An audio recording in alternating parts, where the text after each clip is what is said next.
Hello everyone and welcome to my channel Meraki YouTube. So in today's video we will be discussing previous year questions from NET Public Administration December 2018 exam. We will be solving these questions with the explanation, detailed explanation as well as analyzing these questions कि कौन से unit में से किस topic में से कौन से क्वेश्चंस पूछे गए हैं. ऑलरेडी हमने जो है 2019 दिसंबर एज वेल एज जून के जो क्वेश्चंस हैं वो सारे के सारे सॉल्व कर लिए हैं along with the complete analysis of the paper, right? So let's start today's video. Now today we will be discussing the next set of 10 questions, that is question number 31 to question number 40 of paper 2, that is the subject paper of public administration. Although the number of questions जो serial number है it can vary from set to set, right? Plus मैं आपको बोलना चाहूँगी कि video को देखने के साथ साथ आप खुद को टेस्ट भी करें, क्योंकि अब आई एम होपिंग कि आपकी जो तैयारी है वो कुछ लेवल पर बढ़ गई होगी. अभी तक तो अगर नॉर्मल रहती कंडीशंस तो शायद पेपर हो भी जाता, पर नहीं हुआ है. देखते हैं कब की डेट आती है. तो आप कोशिश कीजिएगा इसको पैसिवली, आप सिर्फ आंसर्स को देखें नहीं, खुद भी ट्राई मारें क्वेश्चंस को आंसर करने के, और अगर बिल्कुल नहीं आता है तो भी इंटेलिजेंट गेस मारने के, राइट? और वीडियो के लास्ट में फिर आप मुझे कमेंट सेक्शन में बता सकते हैं कि इन क्वेश्चंस में से 10 क्वेश्चंस में से कितने क्वेश्चंस आपके सही हुए. तो आइए स्टार्ट करते हैं. Now first question for today, that is question number 31, is the recommendations of 15th Finance Commission shall be implemented from which one of the following dates? So 15th Finance Commission जो है उसकी recommendations होती हैं, जो उन्होंने recommendations दी हैं वो इनमें से कौन सी डेट से, इनमें से कौन सी तिथि से स्टार्ट हो जाएंगी. Options are 1st April 2019, second is 1st April 2020, third is 1st April 2021 and fourth is 1st April 2022. Now this topic in particular 15th Finance Commission is important. ठीक है, तो इसका आंसर है option number 2, 1st April 2020. 1st April 2020 यानी कि इस साल का जो फाइनेंशियल ईयर स्टार्ट हुआ है उसमें हम 15th फाइनेंस कमीशन की जो रिकमेंडेशंस है उनकी इम्प्लीमेंटेशन ऑलरेडी स्टार्ट हो गई है. इससे पहले जो हमारा 14th फाइनेंस कमीशन था उसकी रिकमेंडेशंस जो थी वो इम्प्लीमेंट हो रही थी. तो now you already know, you must be knowing, जो फाइनेंस कमीशन है it is a constitutional body which comes under article 280 of the constitution, right? And the president of India, he constitutes the finance commission after every 5 years. Now जो present finance commission है यानी कि जो 15th finance commission है उसके chairman कौन है? Shri NK Singh. Shri NK Singh. और जो इससे पहले फाइनेंस कमीशन था 14th, उनके चेयरमैन थे Shri YV Reddy, doctor YV Reddy. Doctor YV Reddy ये 14th फाइनेंस कमीशन के थे चेयरमैन, और अब के कौन से हैं? श्री NK सिंह. अब इसकी रिकमेंडेशंस जो है 1st अप्रैल से स्टार्ट होंगी और कंटिन्यू कब तक होंगी? 5 साल, यानी कि 5 फाइनेंशियल ईयर. तो मार्च 2025 तक जो है ये चलेंगी, आपकी जो इम्प्लीमेंटेशन चलेगी इन की रिकमेंडेशंस की, राइट? और ये अपॉइंट कब हुआ था 15th फाइनेंस कमीशन में? देखो जो इसकी रिकमेंडेशन इन्होंने दी है वो तो स्टार्ट हो जाएगी 1st अप्रैल 2020 से हो गई है, राइट? लेकिन इनको अपॉइंट तो पहले किया गया होगा ताकि वो रिपोर्ट बना सकें. तो अपॉइंटमेंट हुई थी इनकी नवंबर 2017 में, नवंबर 2017 में. फिर उन्होंने 2-3 साल जो है रिपोर्ट बनाने में लगाए, अब रिपोर्ट सबमिट कर दी है. ठीक है, रिपोर्ट भी इनकी 2 पार्ट्स में आई है.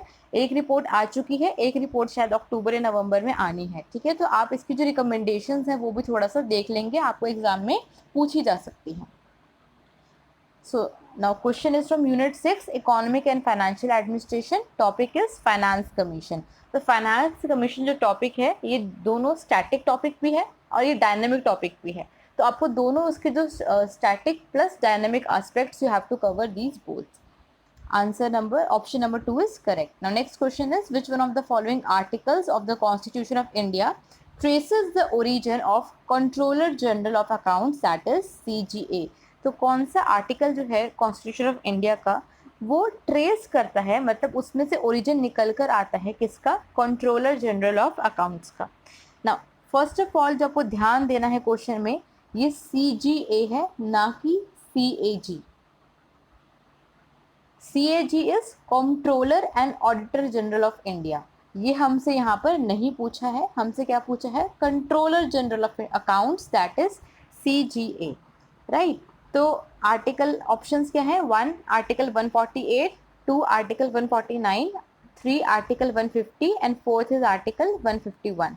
सो the answer to this question is option number 3 article 150। तो आर्टिकल 150 जो है उससे ओरिजिन हुआ है कंट्रोलर जनरल ऑफ अकाउंट्स का। अब इसका क्या मतलब है, क्या आर्टिकल 150 जो है उसके अंदर controller general of accounts mentioned है, नहीं मेंशन्ड है, राइट। मतलब आपको ध्यान रखना है कि जो CGA है ये एक कॉन्स्टिट्यूशनल बॉडी नहीं है, ठीक है। CGA, CAG जो है controller and auditor general of India, इनका नाम स्पेसिफिकली मेंशन्ड है आर्टिकल 148 में।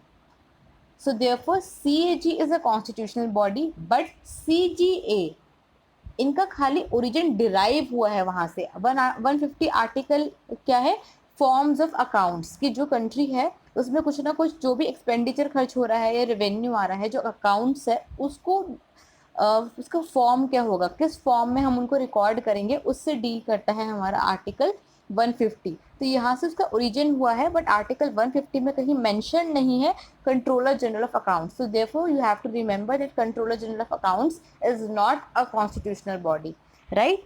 प्लस आपको ये पता होना चाहिए कि जो कंट्रोलर जनरल ऑफ अकाउंट्स है ये आता है डिपार्टमेंट ऑफ एक्सपेंडिचर के अंडर, मिनिस्ट्री ऑफ फाइनेंस,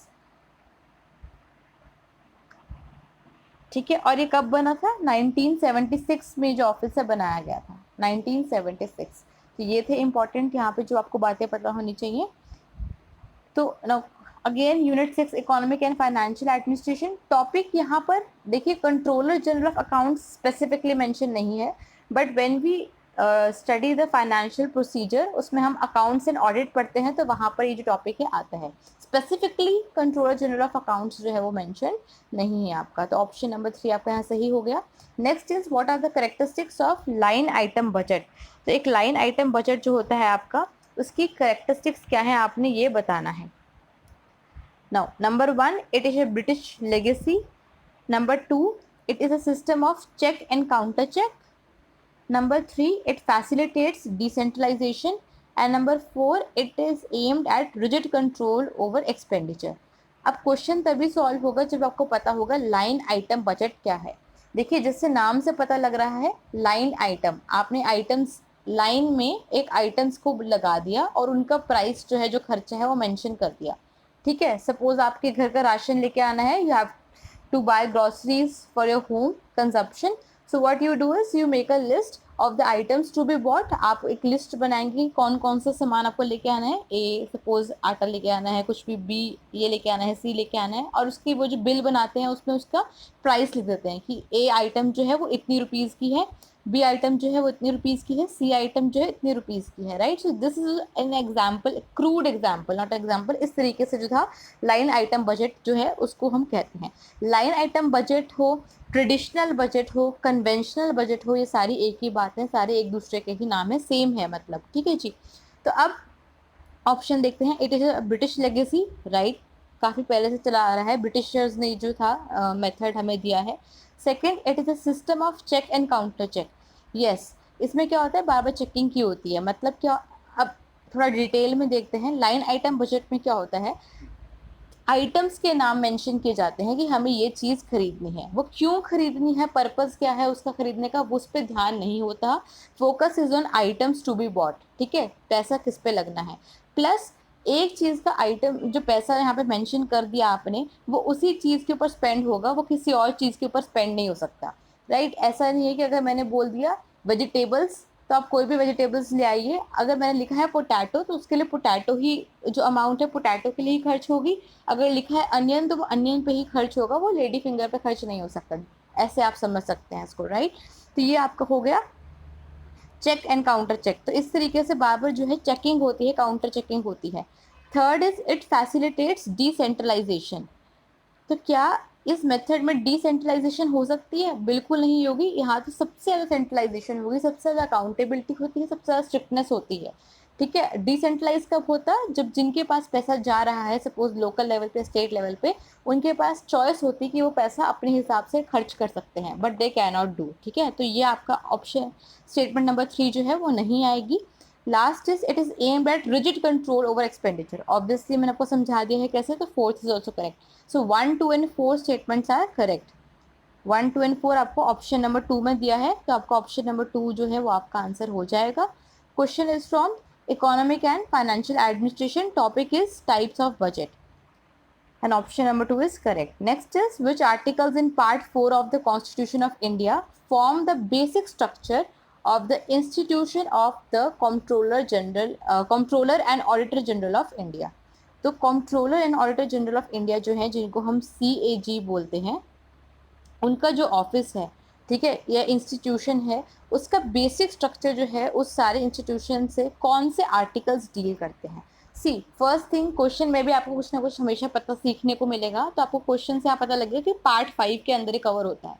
ठीक है, पार्ट 5 डील करता है इसके अंदर, मतलब controller and auditor general of India के जो आर्टिकल्स हैं वो कहाँ लाई कर रहे हैं। सबसे पहले तो पार्ट 5 में आपको ये पता लग गया। उसके बाद यहाँ ऑप्शंस देखते हैं, article 148 to 151, article 149 to 152, article 150 to 151 and only article 151। तो बहुत इजी क्वेश्चन है, आंसर है आपका आर्टिकल 148 टू 151। पता ही होगा आपको, article 148 deals with controller and auditor general of India.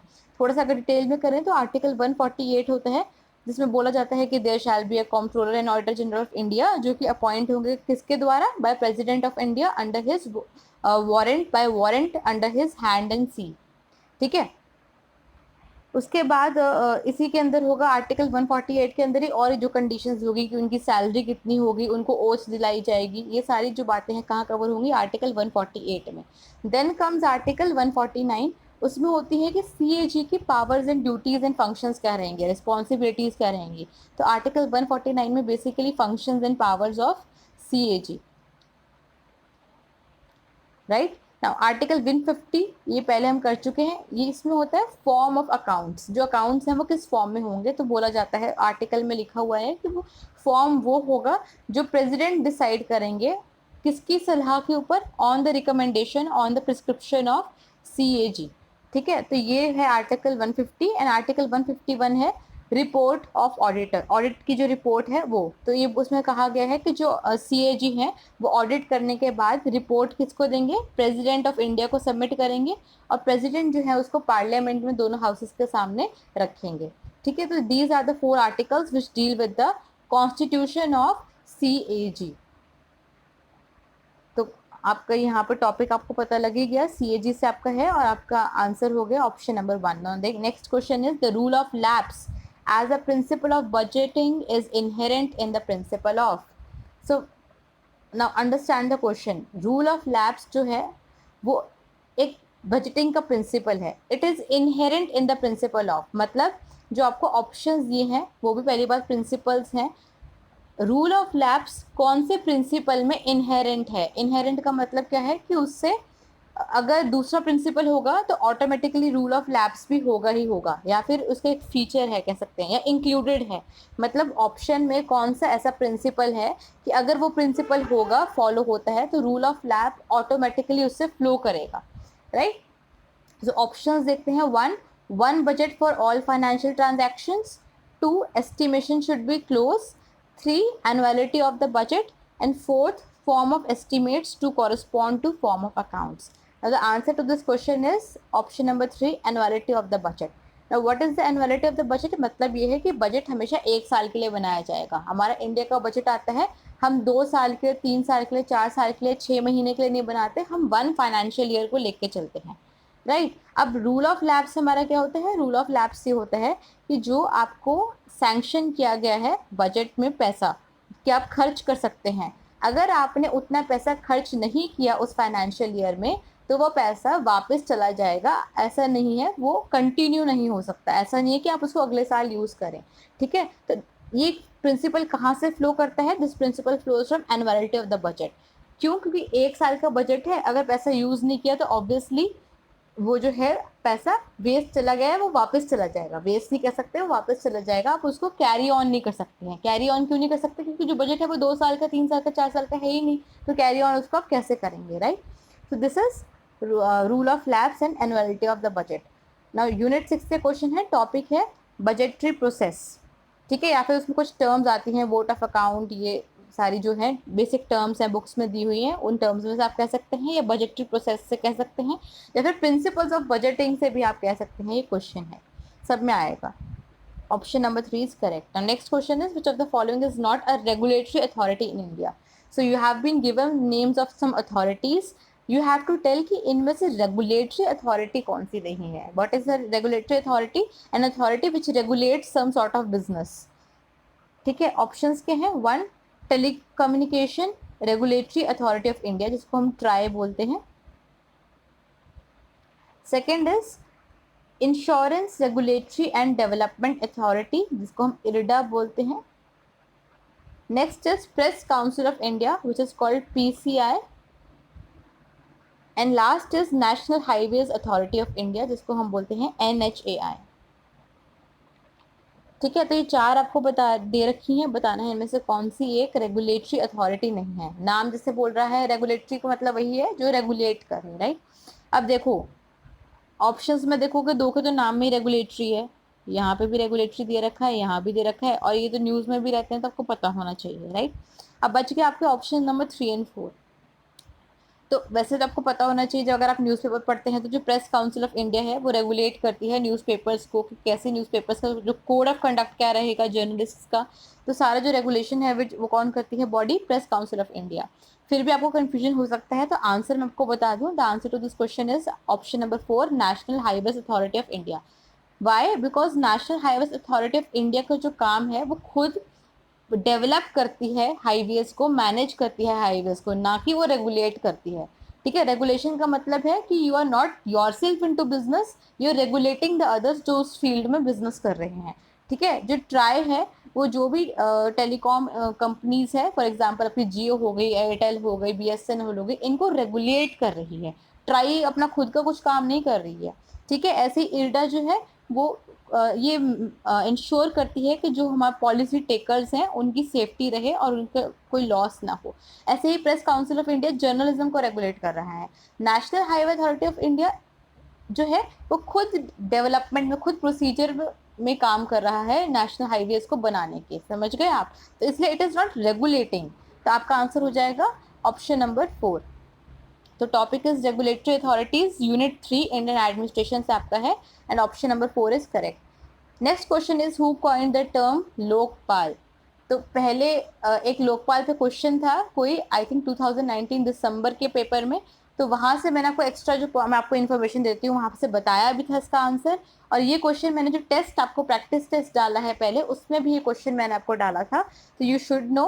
तो इसका पहले ऑप्शंस पढ़ लेते हैं कि जो लोकपाल की टर्म है वो किसने दी। ऑप्शन है 1 मोरारजी देसाई, 2 लक्ष्मीमल सिंघवी जिनको हम LM सिंघवी बोलते हैं, 3 के Santhanam, and 4th is Anna Hazare.